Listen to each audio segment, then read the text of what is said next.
Hard hitting vlogs. Hello viewers, भाई आज के हमारे वीडियो का टॉपिक है विपक्षी एकता को फुस करने की तैयारी में बीजेपी।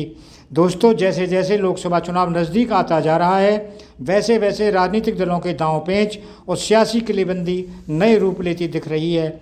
23 जून को जहां पटना में विपक्षी दलों का महाजुटान होने जा रहा है, वहीं केंद्र की सत्ताधारी बीजेपी अंदर खाने कई पुराने सहयोगियों को साधने में जुटी है। इसी कवायद के जरिए वह विपक्षी एकजुटता को फुस करने की रणनीति पर आगे बढ़ रही है। दोस्तों, चुनावी विश्लेषकों का मानना है कि विपक्षी दलों की एकता 2024 के आम चुनावों में बीजेपी को नुकसान पहुंचा सकती है। इसीलिए बीजेपी ने भी अपने पुराने साथियों पर फिर से डोरे डालने शुरू कर दिए हैं। बीजेपी के रणनीतिकारों को लगता है कि पुराने साथियों को लामबंद कर कई राज्यों में विपक्षी एकता को मात दिया जा सकता है। आइए समझें बीजेपी का अंदरूनी प्लान क्या है। दोस्तों, नंबर 1, बीजेपी सबसे ज़्यादा जद्दोजहद बिहार में अपनी सियासी ज़मीन बचाने के लिए कर रही है। इसकी मानगी ये है कि अमित शाह खुद 6 महीने में 4 बार बिहार का दौरा कर चुके हैं। बीजेपी बिहार में विपक्षी एकता की धार को भी कुंद करना चाहती है और इसके लिए न सिर्फ अपने पुराने सहयोगियों को फिर से साधने की कोशिश में है, बल्कि नीतीश के साथ महागठबंधन में शामिल दलों को भी तोड़ने के लिए डोरे डाल रही है। दोस्तों, पिछले महीनों में जब मोदी सरकार के पूर्व मंत्री उपेंद्र कुशवाहा और वीआईपी पार्टी के चीफ मुकेश सहनी ने नीतीश कुमार से अपनी सियासी राह अलग की, तो बीजेपी की केंद्र सरकार ने उन्हें 22+ सुरक्षा देने में देर नहीं की। हाई प्रोफाइल सुरक्षा देने के बहाने बीजेपी ने उन्हें अपने पाले में करने की कोशिश की। अब वो जीतन राम मांझी पर डोरे डाल रही है। मांझी के बेटे संतोष मांझी ने एक दिन पहले ही नीतीश मंत्रिमंडल से इस्तीफा दिया है। इसके अलावा बीजेपी चिराग पासवान को भी अपने पाले में करने की कोशिश में है। गौर करने वाली बात यह है कि सभी नेता पहले ही घटक दल के रूप में एनडीए में रह चुके हैं। इन दलों के पास करीब 17% वोट बैंक माना जाता है। दोस्तों, नंबर 2, टीडीपी से नज़दीकियाँ। तेलुगु देशम पार्टी से बीजेपी की नज़दीकियाँ अटल बिहारी वाजपेयी के ज़माने से रही हैं, लेकिन 5 साल पहले टीडीपी ने आंध्र प्रदेश की विशेष राज्य का दर्जा देने की मांग पर न केवल एनडीए से नाता तोड़ लिया था, बल्कि बीजेपी और मोदी सरकार की खूब आलोचना की थी। अब जब उसकी पैठ दोनों राज्यों आंध्र प्रदेश और तेलंगाना में कमज़ोर हुई है, तब नायडू ने फिर से बीजेपी की तरफ हाथ बढ़ाया है। तेलंगाना में बीजेपी पहले के मुकाबले मजबूत हुई है, खासकर शहरी क्षेत्रों में। ऐसे में दोनों दलों को एक दूसरे के साथ की ज़रूरत महसूस हुई है।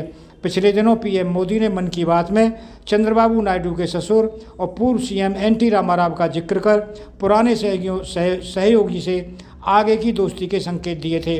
टीडीपी चीफ चंद्रबाबू नायडू ने भी दिल्ली पहुंचकर अमित शाह और जेपी नड्डा से मुलाकात कर गठजोड़ की संभावना को बल दिया है। नंबर 3, अकाली दल पर फिर भरोसा। पंजाब में विधानसभा चुनाव हारने के बाद अकाली दल की स्थिति कमज़ोर हुई है। बीजेपी के पास पंजाब में गंवाने को तो कुछ नहीं था, लेकिन उसे पता है कि अलग अलग रहने से तीसरी शक्ति वहाँ बाजी मारती रहेगी। इसीलिए जब अकाली दल के नेता और पूर्व मुख्यमंत्री प्रकाश सिंह बादल का निधन हुआ, तो उन्हें श्रद्धांजलि देने खुद प्रधानमंत्री मोदी चंडीगढ़ पहुँचे थे। बाद में उनकी शोक सभा में गृह मंत्री अमित शाह भी शामिल हुए थे।